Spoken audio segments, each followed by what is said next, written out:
Thank you for the introduction. It's great to be here today, and we're going to discuss trading ETF spreads.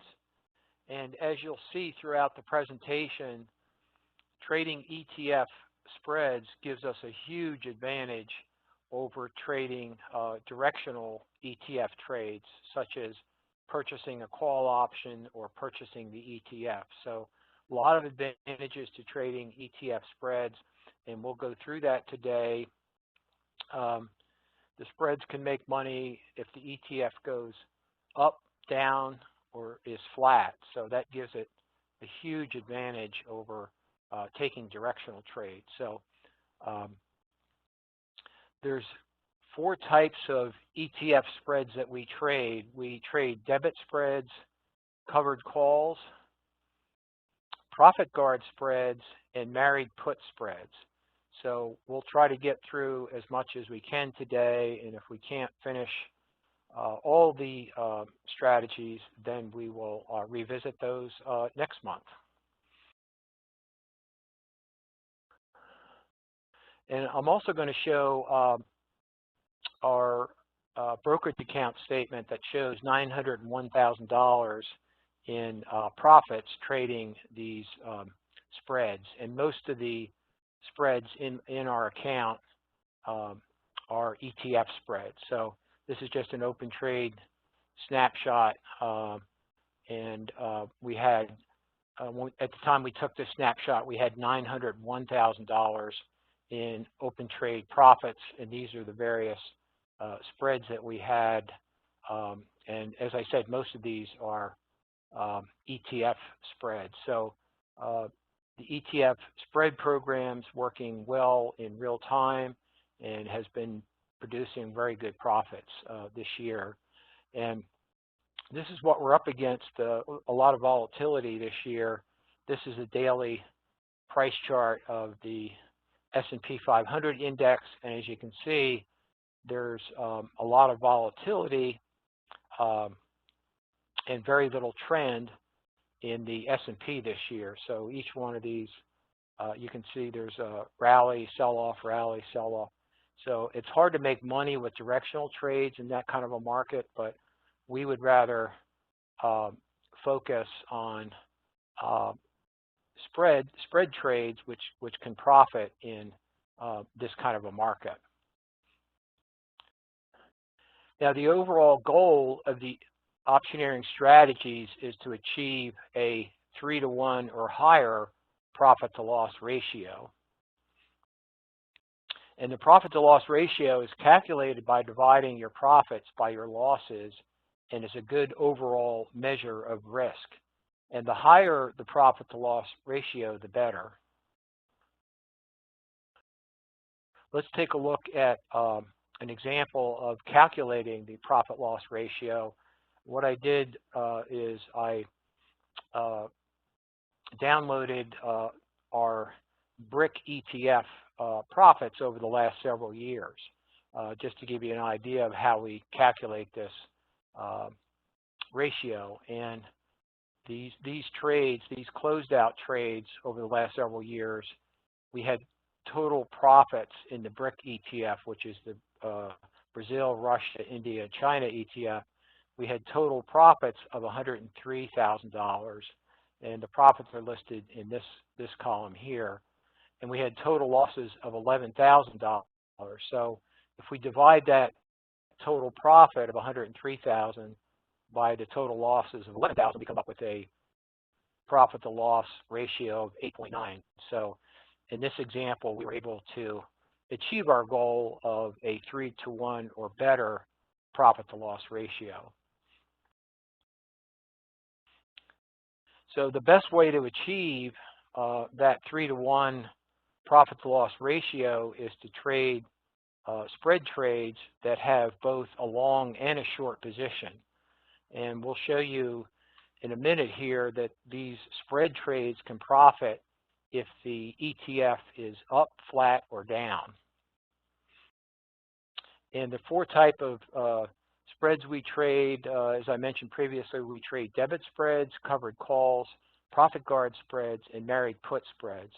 And these are all limited risk spreads, which means you can't lose more money than you invested in the spread. And there's two ways to enter a spread.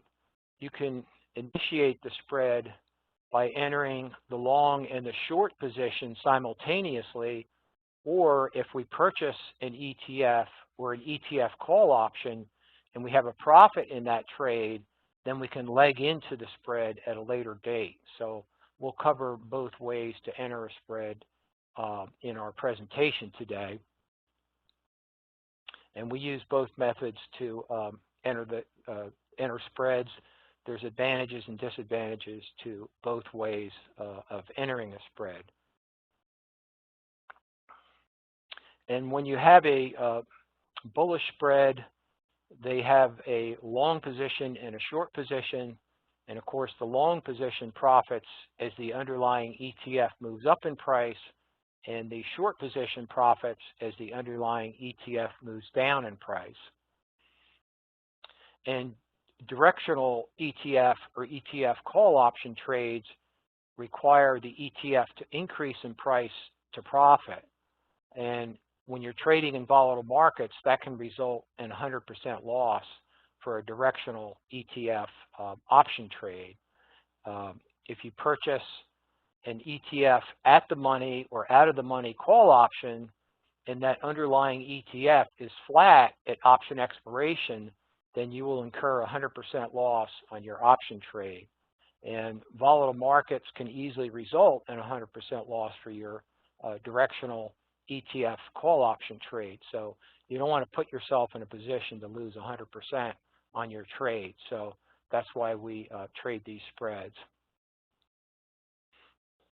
So as I mentioned, the ability of spread trades to profit if the underlying ETF is up, down, or flat gives the spreads a huge advantage over directional trades and results in a higher percentage of winning trades. It just stands to reason if you can profit. If the underlying ETF is up, down, or flat, you're going to have a higher percentage of winning trades versus a directional trade. And they can also help avoid a 100% loss on an option trade. And over the years, this has allowed us to achieve that 3-to-1 or better profit to loss ratio. Now let's talk about selecting the type of trade. We trade debit spreads and covered calls on ETFs that have rich option premiums. The short leg of a debit spread or the short leg of a covered call is initiated by selling to open a call option. So you're short a call option if you initiate a debit spread or a covered call. So we like to trade the debit spreads and covered calls on ETFs with rich option premiums. And debit spreads, as I mentioned, are initiated by selling to open a call option, and covered calls and debit spreads with rich option premiums are more profitable than ETFs if you trade them on ETFs with low premiums. So with debit spreads and covered calls, we like to sell that rich option premium, and that's more profitable than trading ETFs with low premiums. Now we normally trade ETF debit spreads and covered calls that are 1 to 3 months in duration. And for diversification, we sometimes will trade longer term spreads using LEAPS options. The LEAPS options are the longer term options. So most of the time we trade debit spreads and covered calls that are 1 to 3 months in duration. And most of our ETF debit spreads cost between $600 and $800. So you could trade a portfolio of these debit spreads in a $5,000 trading account, and as I mentioned, your risk is limited to the cost of the spread. Now, ETF debit spreads on ETFs with rich premiums, option premiums, usually have about a 25 to 35% profit potential at option expiration. And we will look at our option calculators shortly that allow us to calculate the profit potential for debit spreads before we take the trade. So we use the option debit spread calculator, and we look at various ETFs and strike prices, and we found that the ETFs with rich premiums will allow us to get about a 25 to 35% profit potential at option expiration, and that's for a 1 to 3 month duration on the spread trade. And ETF covered calls with rich premiums usually have about a 10 to 15% profit potential at option expiration. And we also have a calculator that will calculate the profit potential for covered calls before we take the trade. So we've learned through experience that ETFs that are leveraged usually have rich option premiums, and you like to sell those rich premiums because the more the premium, the higher the profit when you're selling the option. So when we're trading debit spreads and covered calls, and we're selling covered call premiums, then we like to see about a 10 to 15% profit in a covered call and about a 25 to 35% profit in a debit spread. Now we also trade profit guard and married put spreads on ETFs with low option premiums, and the profit guard spreads are initiated by purchasing an in-the-money call option and purchasing an at-the-money put option. And the married puts are initiated by buying 100 shares of the ETF and then purchasing an at-the-money put option. And buying puts on ETFs with low-cost option premiums reduces the cost of the put protection. So it's just the opposite of selling a call. When you buy a put, you want the put to be as low cost as possible. So it's just the opposite of selling option premium. You want rich option premiums in that case. And normally the put protection for ETFs with low cost premiums usually cost around 3 to 5% of the ETF price. And we also have calculators that will allow us to calculate the profit potential for profit guard and married put spread trades before we take the trade. So we use these calculators, and we know in advance what the profit potential is for these various spread trades. Now let's talk about ETF trade selection. If you're going to purchase an ETF or purchase an ETF option, we have a trade selection process. We went through this in last month's webinar, so I'll just go through this briefly. This is the first step in selecting an ETF if you're going to leg into the spread at a later date. So we explored the trade selection last month, and we used the same trade selection process to select ETF spreads. And if we're going to purchase an ETF, we go to etfscreen.com and we select an ETF or a sector that has a high relative strength. We normally look for a 90% relative strength. And then we use the Keltner channels to help us find a low-risk entry when we purchase an ETF. Here's an example of an ETF purchase we made. This is for the Internet ETF, and the symbol on that is FDN, and you can see on the ETF Trend website that FDN has a relative strength of 98%, and it's been in the 90% relative strength for a while. So this is the kind of ETFs we like to focus on. They're in a strong price uptrend with high relative strength. And then we use the Keltner channel to find a low-risk entry point.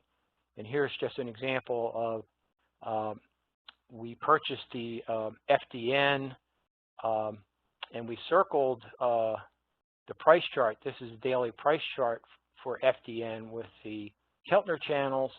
And right in here, You can see the FDN's been in a very strong price uptrend. So the question is, you want to jump in, where do you jump in? And of course, we wait till it retraces to the middle or lower Keltner channel when the ETF is oversold, and then we purchase the ETF. And as you can see, after our purchase right in here at 123, the ETF rallied after that, and it's trading up around 145 or 147 right now. So using the Keltner channels allowed us to get a low risk entry right in here when we purchased the ETF, and it didn't retrace very much from our entry. So we bought 1,100 shares of FDN at 123.76 right in here, and we have a nice profit on that ETF. So that's an example of our trade selection for an ETF, and then we'll look at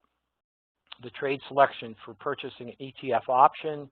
And again, we look at the relative strength from etfscreen.com and then use the Keltner channels to help us find a low risk entry. And we have a third step when we purchase an ETF option, and that is we use the 1% rule to select the option strike price. That's an important part of the selection, is selecting the option strike price.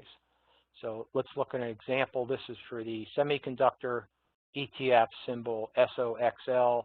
Has a high relative strength, 99.6. And we use the Keltner channels, and this is a similar price chart to FDN. You can see the SOXL was in a strong price uptrend.